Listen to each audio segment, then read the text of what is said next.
ரம்ஜான் இஸ்லாமியருக்கு சமய ரீதியான முக்கியத்துவமான மாதம் மட்டுமல்ல, அது நன்றியுணர்வை, ஒழுக்கத்தை, மனதுருக்கத்தை வெளிப்படுத்தும் மாதமும் ஆகும்.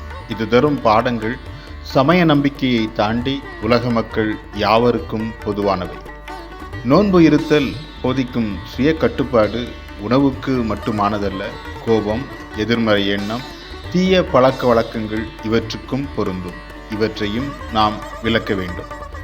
நமக்கு கிடைக்கும் சுத்தமான நீர், சாப்பாடு, அன்பான குடும்பம் இவற்றின் அருமையை நாம் உணர்வதில்லை.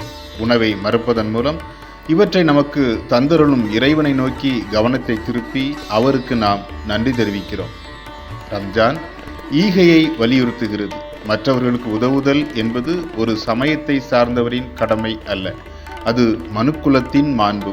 ஒருவர் கருணையோடு செய்யும் சிறிய செயலும் சமுதாயத்தில் மிகப்பெரிய நல்ல மாற்றத்தை ஏற்படுத்தும். ரம்ஜான் உணர்த்தும் ஒழுக்கம், நன்றியறிதல், மனதுருக்கம் ஆகிய பாடங்கள் அனைவருக்கும் உரியவை, அனைவரின் வாழ்க்கையிலும் நலம் சேர்க்கக்கூடியவை. இந்த நற்பண்புகளில் எதை நாம் இன்று முதல் கடைபிடிக்கப் போகிறோம்? இதுபோன்ற சிந்தனைகளுக்கு தமிழ் பூமருடன் இணைந்திருங்கள்.